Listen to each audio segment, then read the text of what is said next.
जलममलं दारुपात्रं पवित्रं श्रीविश्वक्सेनसुरे पदकमलयुगं श्रेयसेशं श्रयामि।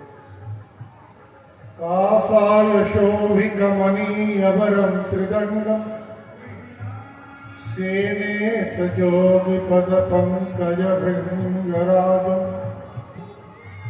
वैकुण्ठनाथ चरणाम्बुज सप्तचित्तम् लक्ष्मी प्रपन्नगतिवर्यमहं प्रपद्ये। कान्ति स्मृतानन्दितसारबिन्दु यत्रैकतो विलसितामसिताङ्गशोभा वृन्दावने कृतयामुनगाङ्गसङ्गम् राधाकुन्दयुगलं तदहं नमामि। रामाय रामभद्राय रामचन्द्राय वेधसे रघुनाथाय नाथाय सीताय पतये नमः। श्रीकृष्ण गोविंद हरे मुरारे हे नाथ नारायण वासुदेव हे नाथ नारायण वासुदेव हे नाथ नारायण वासुदेव।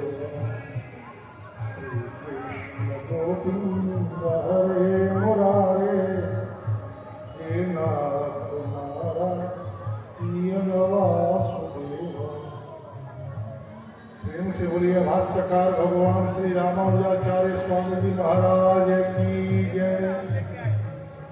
विश्ववंशगदाचार्य श्रीमद विश्वक्सेनाचार्य श्री त्रिदंडी स्वामी जी महाराज की जय। पूज्य पाद प्रातः स्मरणीय नित्य वंदनीय हृदय स्मरणीय श्रीमद जीयर स्वामी जी महाराज की जय। श्री राधा कृष्णचंद्र भगवान की जय। श्री सीतारामचंद्र जी महाराज की जय। कल हम लोगों ने देखा कि प्रभु श्री राम अपनी प्रिया पत्नी सीता और प्रिय लक्ष्मण के साथ अयोध्या से विदा मांगने महाराज दशरथ के पास आए। महाराज जनक की महाराज दशरथ की कौशल्या सुमित्रा पत्नियों से इतर अन्य 70 पत्नियां जैसे ही जानी कि राम महाराज के पास विदा लेने के लिए गए हैं, सहसा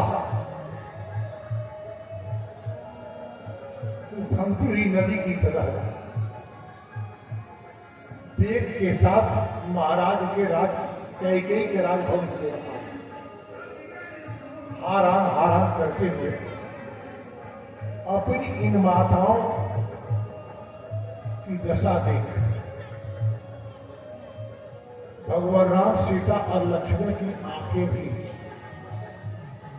संयम छोड़ महाराज दशरथ इन कोलाहलों से चैतन्य हुए। भगवान राम ने महाराज दशरथ से अपने लिए आज्ञा मांगते हुए सीता और लक्ष्मण के लिए भी आज्ञा मांगा। अनुजानी यह सर्वन्न शोकम उत्सृज्यमानद लक्ष्मण मात्र सीतम च प्रजापति की बात होगा। तो श्री राम ने कहा कि महाराज सीता और लक्ष्मण को अयोध्या में रोकने के लिए हमने यथेष्ट चेष्टा की, परंतु ये दोनों रुकने के लिए तैयार नहीं है। ऐसी स्थिति में जिस तरह ब्रह्मा जी अपने पुत्र शनकादिकों को तपस्या के लिए बन जाने की आज्ञा दी, उसी तरह आप भी आज्ञा दें। क्या मर्यादा है। महाराज दशरथ के ऊपर एक तरफ यह आक्षेप, यह अपवाद आशंकित है कि कैकेयी के आग्रह में फंसकर महाराज दशरथ ने अपने पुत्र को राजा बनाने के लिए जंगल भेज दिया। प्रभु श्री राम ने अपनी मर्यादा के साथ प्रभु अपने पिता महाराज दशरथ के भीतर से इस कुंठा को तुरंत या पहले पिता नहीं कि अपने पुत्र को तपस्या के लिए भेज रहे। आपके बहुत पहले ब्रह्मा जी ने भी अपने पुत्र शनकादिकों को तपस्या के लिए भेजा था। सत्य बात तो यह है कि यदि कोई पिता अपने पुत्र का उत्कर्ष चाहता है तो उसे अपने पुत्र के प्रति थोड़ा निर्मम होना होता है। अपने पुत्र के प्रति यदि मोहाच्छन्न हुआ कोई पिता तो फिर उस पुत्र का उत्कर्ष नहीं होता है।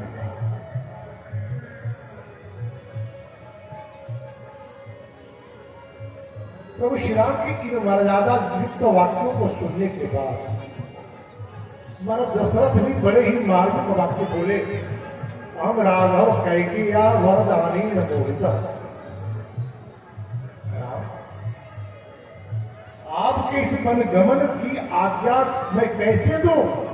ये मेरी अपनी भावना नहीं है। कैकेयी को जो हमने कभी वरदान दिया था उस वरदान के कारण मैं बधा हूं। यदि आप मेरी सम्मति चाहते हैं, मैं क्या चाहता हूं उसके अनुसार यदि आप आचरण करना चाहते हैं तो बेटा मुझे अपवाद से बचाकर स्वयं अपवादित होकर के ही सही मेरे आंखों के सामने रह रहा हूं। अयोध्यायाम तमे वाद्य भव राजा ने गृहमा। मुझ जैसे व्यक्ति, मुझ जैसे पिता के लिए तो यही उचित है कि राम आप मुझे कारावास में डाल दो और आज ही अयोध्या के राज सिंहासन पर आरूढ़ हो।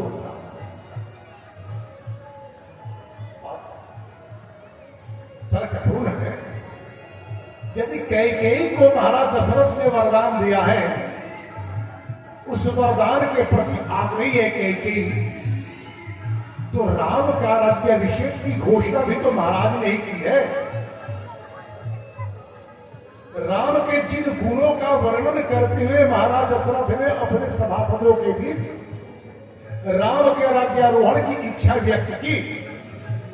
केवल इच्छा ही नहीं बल्कि राजा होने की संपूर्ण पात्रता राम में उन्होंने उन्हें ही नहीं दिखा बल्कि सारी सभासदों को भी उन्होंने दिखलाया। बात क्या है कि एक दिन में राम के वे सारे गुण दोष में परिणत हो गए। यदि राम के भीतर अयोध्या का राजा होने की अर्हता है, पात्रता है, तो फिर राम राजा क्यों नहीं होंगे? तो महाराज दशरथ यह कहना चाहते कि बेटा अयोध्या के लोगों की भी इच्छा है कि अयोध्या के राज सिंहासन पर राम जैसे व्यक्ति को राजा के रूप में आरूढ़ होना चाहिए। एक राजा का कर्तव्य क्या होता है? एक राजा का कर्तव्य होता है संबंध के आग्रह से मुक्त होकर राष्ट्र और राष्ट्र के प्रजा के भावनाओं के अनुरूप आचरण करे। आज महाराज दशरथ यदि मौन है या राम को वन भेजने की सहमति दे रहे हैं तो उसमें एक राजा नहीं कार्य कर रहा है, एक कामी पति कार्य कर रहा है जो अपने वासनाओं के आग्रह में अपनी पत्नी को संतुष्ट करने का प्रयास करता है। जैसा कि महाराज दशरथ ने कहा भी कैकेयी को मनाते समय कि तुम्हारे दुख का कारण क्या है, कौन ऐसा व्यक्ति है जो अबद्ध है उसका मैं बद्ध कर दूं, कौन ऐसा है जिसे मैं दरिद्र है उसे राजा कर दूं, राजा को दरिद्र कर दूं। भला यह राजा के निर्णय हो सकता है क्या? लेकिन करे तो क्या करें? ग्रह राज्यम विशंति न ग्रह राज्यम धरती च, ग्रहों की गति ऐसी होती है कि अच्छों की मति को फेर देती है। मैंने दशरथ ने कहा भी था लक्ष्मण राम से कि राम, ज्योतिषियों ने कहा है कि मेरे जन्म नक्षत्र पापक का सूर्य चंद्र मंगल और राहु शांत, इसमें मेरी बुद्धि व्यामोहित हो सकती है। तो जिसकी बुद्धि व्यामोहित हो जाए तो उससे मर्यादा और धर्म की अपेक्षा करना हम लोगों की ही मूर्खता ही होगी। जो हो रहा है तो स्वाभाविक हो। कहते कि बेटा मुझे करवास में डाल दो और रात सिंहासन पर आरूढ़ हो जाओ। अपने पिता के हाथों को पकड़कर महाराज श्री राम हाथ जोड़कर कहते कि पिता से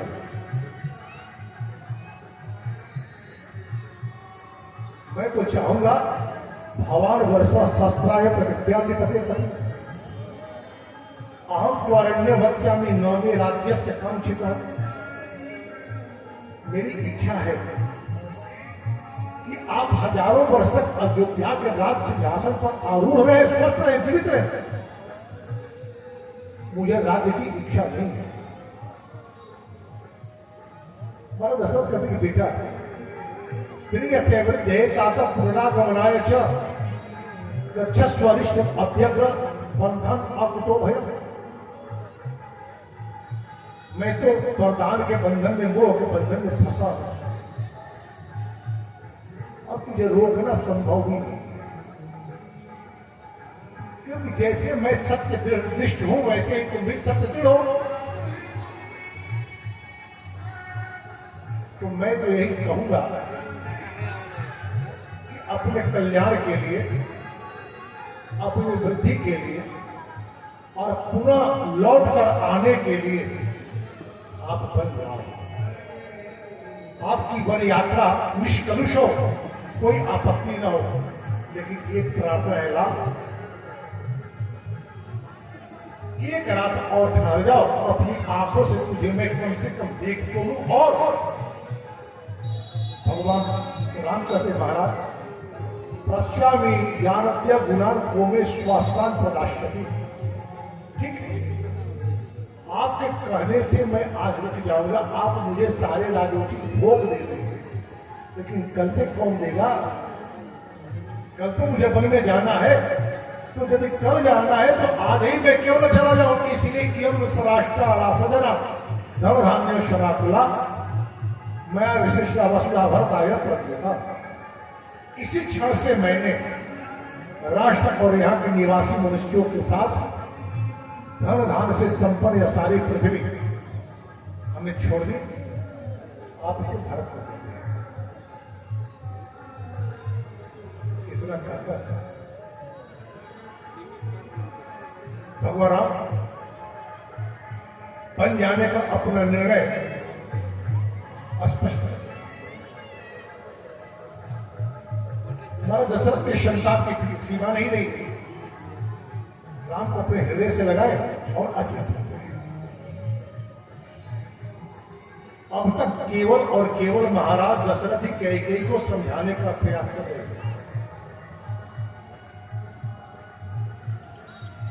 जब हम अपने संबंध की मर्यादा भूल जाते हैं तो संसार का सामान्य जन भी मुझे शिक्षा देना आरंभ कर देता है। सुमंत जी आगे बढ़कर कहते हैं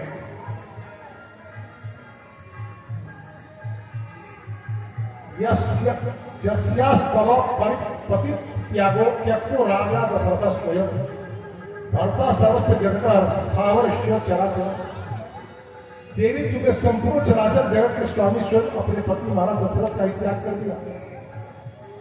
अब इस जगत में ऐसा कोई कुकर्म नहीं है तुम न कर सकते।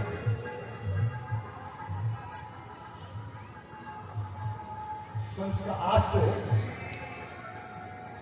पत्नियां पति को छोड़ने और पति पत्नी को छोड़ने में पल भर भी नियम नहीं लगा।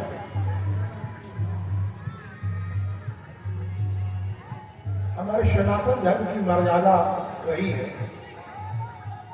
पति और पत्नी को छोड़ने की नहीं, सुमंत्री कहते हैं यस्यास्तव पति त्यागो राजा दशरथ स्वयं भरता सर्वस्व जगत स्थावरस्य चराचरस्य च नय्य कार्य तमं किंचित तव देवी विद्यते पतिघिनी त्वामहं मन्ये कुलघिनी अपि जानतः। देवी, जब तुमने संपूर्ण चराचर जगत के स्वामी स्वयं अपने पति महाराज दशरथ का ही त्याग कर दी, तो इस जगत में कोई ऐसा कुकर्म है तुम न कर सके। मैं तो समझता हूं तुम पति की हत्या करने वाली, कुल की हत्या करने वाली हो। बताइए कितना बड़ा अपवाद सुमंत्र जी दे रहे। कहते करे देवी, राजा दशरथ तुम्हारे पति पालक वरदाता है, तो उनका अपमान न करो। नारियों के लिए पति की इच्छा का महत्व करोड़ों पुत्रों से भी अधिक होता है। एक तरफ 1 करोड़ पुत्र हो, दूसरे तरफ एक पति हो, और स्थिति ऐसी आ जाए कि पति को छोड़ा जाए या पुत्र को, किसे छोड़ना चाहिए? पति को छोड़ना चाहिए, पुत्र को छोड़ना चाहिए? प्रश्न तो बड़ा जटिल है। माताओं की स्थिति बड़ी दयनीय हो जाएगी यदि कहेंगे कि मैं पुत्रों को छोड़ दूंगी, तो पुत्र कहेंगे कि तो बूढ़ी हो जाओ, आपको पता में लगा दूंगा, भोजन नहीं दूंगा। और यदि कहे कि मैं पति को छोड़ दूंगी, तो पति महोदय कहेंगे वाह, जीवन में सारा सुख मुझसे भोगी और आज मुझे को छोड़ने की बात कर रही हो। एक अच्छी मां होती है, उसे ना तो पुत्र को छोड़ने की आवश्यकता होती है और न पति को छोड़ने की आवश्यकता, क्योंकि एक अच्छी मां वही हो सकती है जो अच्छी पत्नी हो। जो स्त्री अच्छी पत्नी सिद्ध नहीं होगी वो अच्छी मां नहीं हो सकती। क्यों भाई? संसार में आप इतिहास के आईने में देखेंगे तो उन माताओं के गर्भ से ही अच्छे पुत्रों का जन्म हुआ है जो अपने पतियों का पूरा पूरा आदर की है, जो अपने आग्रहों के आग्रह में फंसकर अपनी अपेक्षाओं के लिए अपने पति की सेवा की हो, उसके गर्भ से अच्छे पति जन्म नहीं देते। और पत्नियां होती है कि अपने पति की खूब सेवा करती है। क्यों भाई? तो अच्छी शादी देता है, अच्छा भोजन देता है, अच्छी सुविधा देता है। तो जहां साधन और सुविधा के बदले संबंध का सम्मान किया गया है, तो उस संबंध के सम्मान को संबंध का सम्मान नहीं कहते, ये तो व्यापार है। भागवत की कथा आप लोग सुन रहे हैं।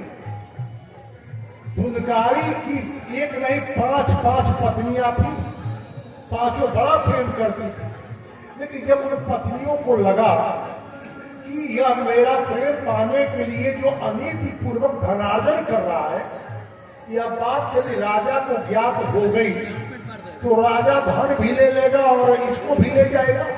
चोरी का सामान के साथ चोर को भी पकड़ेगा। तो समझदारी इसमें कि एक को बचा लिया जाए, एक को छोड़ दिया जाए। तो किसको बचाया जाए, किसको छोड़ा जाए? पांचों ने विचार की कि धन रख लिया जाए, पति नहीं रहेगा तो इसी धन से काम चलेगा। कबीरदास भी कहते हैं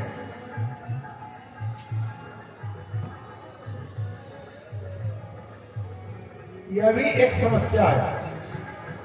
जब भी आप कोई शुभ कार्य करते हैं तो कोई न कोई विप्लव उत्पन्न होता है राक्षसों के द्वारा। राक्षस से सभी रहेंगे कोई आवश्यक नहीं। देखिए, एक महानुभाव की बच्ची खो गई, अब कथा को रोक रही। अभी धर्म में किसी खोई बच्ची के बारे में पता लगाना, उसकी आयु 3 वर्ष है। यज्ञशाला में अपनी मां से बिछुड़ गई थी। मुझे बात समझ में नहीं आ रही कि बच्ची बिछुड़ी है या मां बिछुड़ी है। बच्ची तो मां को पकड़ती नहीं है, मां बच्ची को पकड़ती है। जब मां ने बच्ची को छोड़ा तभी तो बिछुड़ी है, छोटी बच्ची है। जिनकी भी बच्ची है वे मुख्य गेट कार्यालय पर आकर अपनी बच्ची को ले ले। भगवान की बड़ी कृपा है। बच्ची को ढूंढना नहीं है, मां को ढूंढा जा रहा है। बच्ची तो सुरक्षित है। जिनकी भी बच्ची भूली है मेन गेट पर जाकर के अपनी बच्ची को ले ले। लेकिन ऐसा भी हो सकता है कि वो मां जानबूझकर अपनी बच्ची को छोड़ दियो फ्री होकर घूमने के लिए, है जो भी हो। लेकिन ऐसा यदि है तो गलत बात है। जाकर अपनी बच्ची को ले ले, यदि आपकी बच्ची वही हो तो नारायण। चलिए फिर हम लोग कथा की हो रहा है। इसके लिए एक अलग से अनाउंस सेंटर होना चाहिए। कथा में विक्षेप होता है, मैं निवेदन करता हूँ कार्यकर्ताओं से, हमारे बाद की जो भी वाचक हो और किसी की बच्ची खोए तो कथावाचक से आकर कुछ घोषणा न करो, ये मेरी प्रार्थना है। नारायण, मैं कथा भूल गया, कहाँ कथा थी हमारी की? हाँ, मैं कह रहा था कि जो अच्छी पत्नी होती है उसी के गर्भ से अच्छा संतान भी जन्म लेता है। पत्नी तो बेटी भी थी, अदिति भी थी, कश्यप ऋषि, लेकिन दीदी के दाम्पत्य जीवन में अपने आग्रह थे, अपनी अपेक्षा थी। वो जाकर के सीधे कहती है कि मेरे पुत्र की हत्या करने वाले जो आपके अदिति के पुत्र हैं उनकी हत्या करने में समर्थ पुत्र मुझे चाहिए। लेकिन जब अदिति की प्रार्थना करते हैं तो भगवान से प्रार्थना करते हैं, पति से कुछ नहीं कहते। और भगवान आकर कहते हैं कि अपने पति में भगवान विष्णु की अवधारणा करके उनकी आराधना करो। अब आप कहेंगे कि महाराज जिसका पति पूरा हो उसका क्या होगा, वो अपने पति के साथ कैसे व्यवहार करे? ये समस्या है ना, आज बड़ी समस्या है।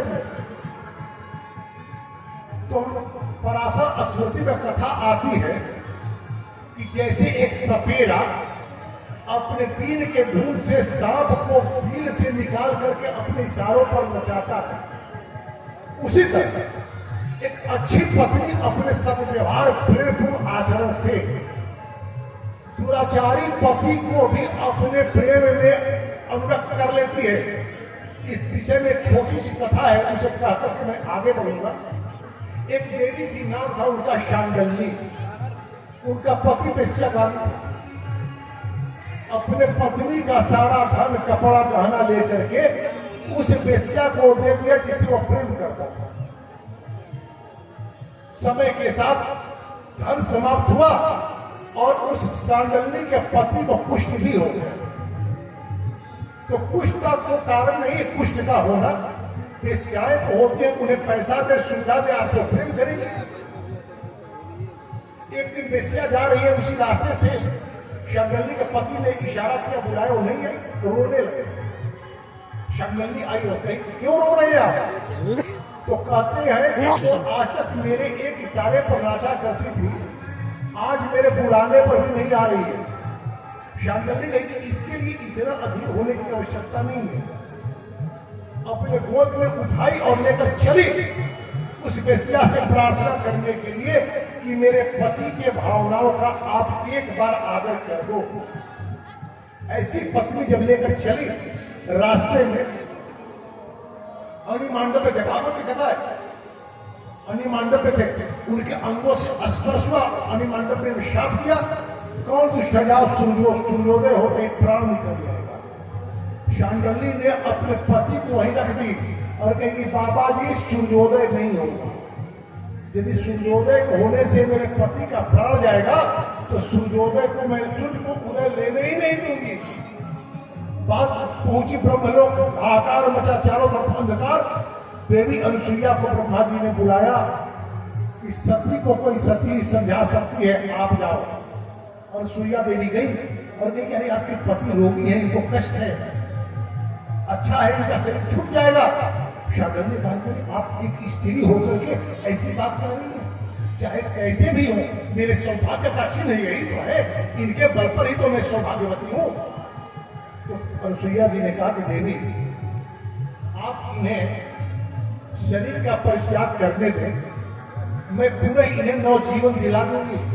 नवजीवन मिला और शांडल्ली के पति ने शांडल्ली से बड़ी प्रेम किया। आपको मैं बता दूं कि हमारे सनातन धर्म में ही, केवल और केवल सनातन धर्म में, जिस कन्या के साथ विवाह होता है उसे क्या कहा जाता है कि पत्नी। अन्य धर्मों में, अन्य संप्रदायों में, अन्य देशों में पत्नी शब्द नहीं है, वहां वाइफ है, निहर है, चोरू है, पेयर है। पत्नी शब्द यदि हमारे यहाँ है तो इसका अर्थ है, पद धातु में नी प्रत्यय लगने से पत्नी शब्द का निर्माण होता है। पत्नी शब्द का अर्थ होता है जो अपने पति को गिरने से, पतने से बचा ले, उसे पत्नी कहते हैं। आप पत्नी है और आपका पति दुराचारी है, आप कैसी पत्नी है कि यदि आप अच्छी पत्नी होगी तो आपका पति कभी दुराचारी नहीं होगा। अब अच्छी पत्नी कहां से लाया जाए, बड़ी समस्या है। किसी कहीं दुकान पर तो पत्नी मिलती नहीं। पत्नी का निर्माण किया जाता है।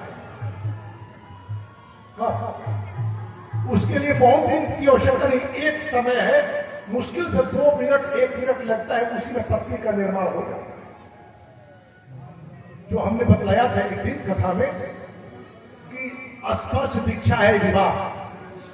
जिस क्षण पहली बार हम जिस कन्या से हमारा विवाह हो रहा होता है किसी पुरुष का, अपनी पत्नी के मांग भित्ति में जो पहली बार वह सिंदूर का दान करता है, बस वहीं से तो पत्नी संबंध की स्थापना होती है और वहीं पत्नी का निर्माण हो जाता है।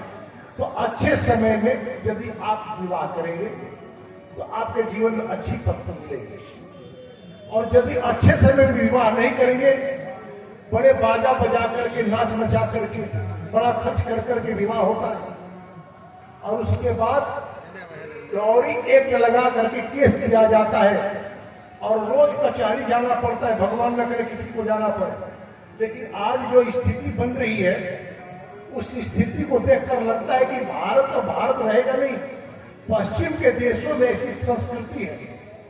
पश्चिम के देशों में मैरिज डे मनता था, भारत में मैरिज डे नहीं मनता था। अब तो भारत में मैरिज डे मनाने लगा। इसलिए मैरिज डे मनता था पश्चिम के देशों में कि वहां किस दिन विवाह टूट जाए किसी को पता नहीं है। एक साल वैवाहिक संबंध अक्षुण रहा, सुरक्षित रहा, तो पति पत्नी दोनों प्रसन्नता के साथ लोगों के साथ सेलिब्रेट करते थे कि हमारा वैवाहिक जीवन 1 वर्ष सुरक्षित रहा। ये कहते हैं कि देवी पति का परित्याग कभी किसी स्थिति में नहीं करना चाहिए। करोड़ों पुत्र से बड़ा है। पति यदि है तो फिर पुत्र हो जाएगा, और यदि पति नहीं रहा तो क्या होगा? पुत्र पत्नियां जो होती हैं हमारे यहाँ मृत्यु के बाद अपने माता पिता का श्राद्ध करने का अधिकार है। पति को नहीं होता। पत्नी के श्राद्ध पति को नहीं करना चाहिए। पुत्र का अधिकार है अपने माता और पिता दोनों का श्राद्ध करने का। इसके बाद भी पत्नियां चाहती हैं कि मैं अपने पति के सामने ही संसार से विदा हो जाऊं। ऐसा क्यों? ऐसा इसलिए कि जो मान पति देता है वह मान पुत्र नहीं दे सकता। पुत्र केवल भरण कर सकता है, हमारी आवश्यकताओं की पूर्ति कर सकता है, भोजन दे सकता है, वस्त्र दे सकता है, दवा करा सकता है। लेकिन मैं रूठ जाऊं तो मुझे मनाएगा मेरा पुत्र नहीं, पति ही मनाता है। और उस मनाने में क्या आनंद आता है, कहीं से पूछा जाए। भले ही वो नहीं मानी, लेकिन महाराज दशरथ ने कैसे मनाया, सारी मर्यादाएं तोड़ दी। तो पत्नी को मनाने के लिए अपने कुल समाज की मर्यादा को तोड़ करके मनाने का प्रयास यदि कोई करेगा पुरुष, तो उसकी दशा भी महाराज दशरथ जैसी हो जाएगी। पत्नियों को मनाना नहीं चाहिए, उन्हें मानने के लिए छोड़ देना चाहिए। कुछ देर बाद समझेगी, समझ लेगी। तो पत्नियों को बेचैनी भाई नहीं मानेगी तो मुझे बात नहीं करेगी, तो फिर मेरा जीवन कैसे चलेगा? तो दशरथ बन जाऊंगा। सुमन जी कहते हैं कि देवी आपका यह व्यवहार देख करके मुझे आश्चर्य नहीं होता। क्यों भाई? एक अच्छी पत्नी के लिए क्या करना चाहिए? एक अच्छी मां की खोज करनी चाहिए। एक अच्छी पत्नी यदि आप पाना चाहते हैं, एक अच्छी मां की खोज करें। क्यों भाई? तो दोषी मात्र दोषे न माताओं के द्वारा ही संस्कार का निर्माण होता है। पहले विवाह करने के लिए कन्या का पिता किसी पुरुष के वर के दरवाजे पर जाता था तो उससे पूछा जाता था कि आपका ससुराल कहाँ है, आपका ननिहाल कहाँ है। लेकिन आज पूछा जाता है कि फलाने आए थे, कितना दे रहे थे, आप क्या योजना क्या है, आपसे ज्यादा नहीं तो बैठिए, नहीं तो आप जा सकते।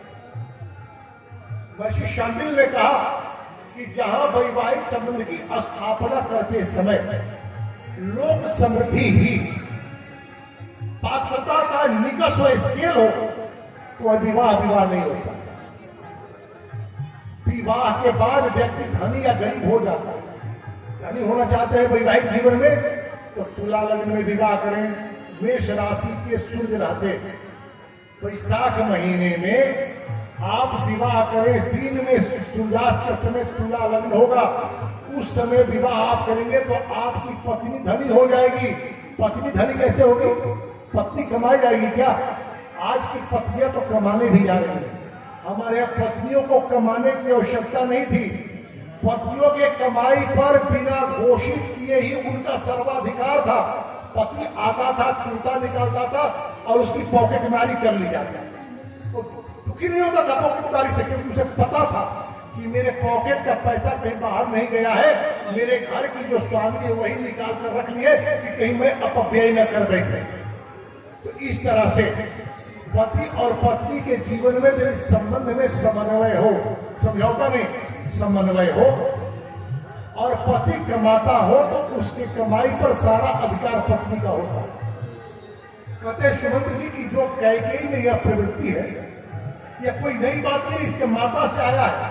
क्या है? कहते हैं कि एक बार कैकेयी के माता और कैकेयी के पिता एक बिछावन पर थे। आकाश मार्ग से जृंभ नाम का एक पक्षी का जोड़ा जा रहा था। आपस में कुछ बात कर रहे थे पक्षी, और कैकेयी के पिता को यह वरदान प्राप्त था कि किसी भी जीव के शब्द को सुनकर उस शब्द के अर्थ को जान लेना। इन्होंने सुना, जिन्हें क्या वाक्य इन हंसिया। कैकेयी की माता ने पूछा कि श्रीमान आप क्यों हंस रहे हो? तो कैकेयी के पिता ने कहा कि यदि मैं बता दूंगा तो मेरी मृत्यु हो जाएगी। तो कैकेयी की मां ने कहा कि एक बार नहीं, आप 100 बार मरे, परंतु आप अपनी हंसी का कारण बताएं। कोई कारण न हो, कोई परिहास न हो रहा हो और कोई हंस दे, तो सामने वाले को लगता है कि मुझको देखकर ये व्यक्ति हंस रहा है। तो कैकेयी की बात को लगा कि मेरे भीतर जैसा ही नोट देखा कि हंस रहे, कारण जानना चाहते, वो नहीं बताए। जिस महात्मा ने वरदान दिया था उस महात्मा के यहाँ गए और जाकर के उन्होंने पूछा, ये महात्मा जी आपने मुझे वरदान दिया था या श्राप दिया था? आपका वरदान तो आज मेरे लिए मृत्यु का कारण बन गया। महात्मा जी ने पूछा कि बात क्या है? सारी बातें कैकेयी के पिता ने बताई। महात्मा जी ने कहा कि ऐसी पत्नी का शीघ्रता पूर्वक परित्याग कर देना चाहिए। और कैकेयी के पिता आकर के तुरंत अपनी पत्नी का परित्याग कर दिया।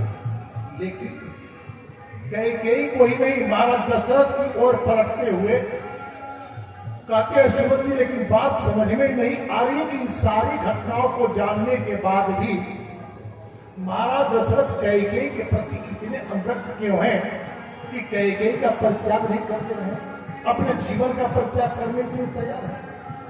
अरे भाई हो क्यों नहीं? महाराज दशरथ जो है कभी स्वयंभू मनु हुआ करते थे, उन्होंने तपस्या करी थी। तपस्या से प्रसन्न होकर के भगवान श्री श्रीमन नारायण दर्शन दिए। उस दर्शन देते समय भगवान ने कहा कि राजन मनु जी, आपकी तपस्या से मैं अत्यंत प्रसन्न, आप उसे वरदान मांग लीजिए। स्वयंभू मनु जी ने कहा कि वरदान यदि आप देना चाहते हैं तो आपके जैसा ही मुझे पुत्र होना चाहिए। भगवान ने कहा कि मेरे जैसा तो और कोई नहीं होगा, मैं ही आपका पुत्र बनकर आऊंगा। तो शंभु मनु ने कहा कि मेरे आवेदन में एक अमेंडमेंट मैं करना चाहता हूं, आपके पिता में ही मेरा प्राण निकले। तो यदि भगवान राम इच्छा पूर्वक महाराज दशरथ की इच्छा से जाते तो महाराज दशरथ को वीरा नहीं होता। और कोई व्यक्ति एक शरीर से बहुत दिनों तक जीवित नहीं रह सकता ना, मरना तो जीवन पर तो पूर्ण विराम लगेगा। ये कारण है, बहुत से कारण है, इसकी व्याख्या की जा सकती है। महाराज दशरथ कहते हैं कि मेरे राम के साथ 14 वर्षों तक की व्यवस्था चलने योग्य साधन दे दिया जाए। कैकेयी आपत्ति करते हैं, लेकिन सीता के लिए धन देने में कैकेयी कोई आपत्ति नहीं करती। सीता बनकर वस्त्र धारण करनी है। महर्षि वशिष्ठ आपत्ति करते हैं, सीता को बनकर वस्त्र धारण नहीं कराया जाता। और अयोध्या के राज परिवार की ओर से कैकेयी के लिए बहुत सा धन, बहुत से वस्त्र आभूषण दिए जाते हैं। बहुत सारे लोग प्रश्न करते हैं, मानस में यह बात नहीं है कि भगवान श्री राम के साथ जब देवी सीता गंगा पार की, उस समय प्रभु श्री राम के पास कुछ था नहीं केवट को उतराई देने के लिए। तो सीता जी की ओर भगवान श्री राम ने देखा तो सीता जी ने अपनी अंगूठी देनी चाहिए। अलग बात है कि केवट को नहीं दिया। हमारे यहां स्त्री धन पर पति का भी अधिकार नहीं है। तो क्या स्त्री धन को स्त्रियां अपनी इच्छा के अनुसार जहां चाहे तहां दे करेंगी? नहीं। यदि परिवार की आर्थिक स्थिति सुव्यवस्थित है तो स्त्रियों का धन स्त्रियों के पास रहेगा। यदि किसी कारण से परिवार की आर्थिक स्थिति दयनीय हो गई तो परिवार को पुनः आर्थिक उन्नति के संघर्ष में सहायता करने के लिए स्त्रियां अपना धन सास दे देती हैं। अभी भारत के संविधान के द्वारा स्त्रियों को भी पैतृक धन में बराबर की हिस्सेदारी तय की गई है। लोग बड़े पीड़ित हैं और संभव है कि इस कानून के कारण एक सामाजिक विप्लव की स्थिति उत्पन्न हो जाए। लेकिन ऐसा हुआ क्यों? स्त्री धन पर पति का अधिकार नहीं होता, पुत्र का अधिकार नहीं होता। माताओं के जो अपने गहने होते हैं, माताओं के जो धन होते हैं, उस पर अधिकार पुत्रों का नहीं होता, पुत्रियों का होता है मनुस्मृति के अनुसार। तो यदि यह व्यवस्था हमारे यहाँ पूर्व से, आज सभी लोग कहते हैं कि भारत को हिंदू राष्ट्र हो जाना चाहिए, लेकिन हिंदू दर्शन के अनुसार कोई जीने के लिए तैयार नहीं है। सभी सेकुलरिज्म में जिएंगे और चाहेंगे कि भारत हिंदू राष्ट्र बन जाए। कैसे बन जाए? यदि हमारे शास्त्र, हमारी स्मृतियों की जो व्यवस्था है कि माता का जो अपना व्यक्तिगत धन है, गहना कपड़ा आदि, उनके न रहने पर उस पर पुत्रियों का अधिकार होता। यह अधिकार यदि रोका नहीं गया होता तो आज जो संविधान को अपने यहां संशोधन कर करके एक ऐसी स्थिति उत्पन्न करनी पड़ी, ये नहीं करना पड़ा। जब आपका जीवन स्वानुशासित नहीं होता तो प्रशासन के द्वारा शासित किया जाता है। अनुशासन में पीड़ा नहीं होती, लेकिन शासन तो पीड़ा देता है। तो हम अनुशासित होना सीखें। ये कहते हैं कि न कुलं न कृतम विद्या न दत्तम नापि संग्रह स्त्रीणाम गृणात हृदय अनित्यम हृदयाहिता। सुमंती कहते हैं कि उत्तम कुल, किया हुआ उपकार, विद्या, आभूषण आदि का दान संग्रह, पति के द्वारा स्नेहपूर्ण अपनाया जाना, यह सब कुछ दुष्ट हृदय स्त्री को अपने अनुकूल नहीं बना पाता। स्त्रियों को अनुकूल बनाने के लिए पति का यह धर्म होता है कि समय समय पर अपने पत्नी को उपहार दे। स्त्री अपने पितृकुल की गौरव की रक्षा करने के लिए अपने जीवन के संकटों को सह लेती है। इसीलिए कुलीन स्त्रियों से ही विवाह करना चाहिए। कुलीन स्त्रियों से ही विवाह करना चाहिए। कुलीनता एक भय है। नारद पंचरात्र में कथा आती है। पानी को तो विराम देना होगा। नहीं, मैं कथा को आगे नहीं बढ़ाऊंगा। 1 मिनट समय है, उसी में कीर्तन कर लेना है। शेष चर्चा कल जितनी होनी होगी। श्री कृष्ण गोविंद हरे मुरारे, हे नाथ नारायण वासुदेव। श्री कृष्ण गोविंद हरे मुरारे, हे नाथ नारायण वासुदेव। प्रेम से बोलिए स्वामी जी महाराज की जय। यज्ञ पुरुष भगवान की जय। जय जय श्री सीताराम, जय जय श्री राधेश्याम, हरिओम, शांति शांति शांति। नारायण। अब हम लोग जगदीश कुल की धारा से चलकर आए हुए, मैं संकोच करता हूं जगदीश कुल की धारा से आए कहते समय, क्योंकि जब मैं मेरे हृदय में यह स्थान बना लिए हैं तो फिर जगदीश कुल की बात कहानी नहीं चाहिए, लेकिन लोग की मर्यादा है, इनका परिचय जगदीश कुल से आए हैं। नाम है बड़ा ही सुंदर, दो नाम एक मिलुआ है और दोनों भगवान का नाम है। एक है नाम आनंद और एक है बिहारी, दोनों मिलकर ये बनते हैं आनंद बिहारी जी। और आप लोगों को बड़ा आनंद भी दिलाएंगे श्रीमद् भागवती कथा में, इनके द्वारा आप आनंद का अनुभव करें। प्रेम से बोलिए स्वामी जी महाराज की।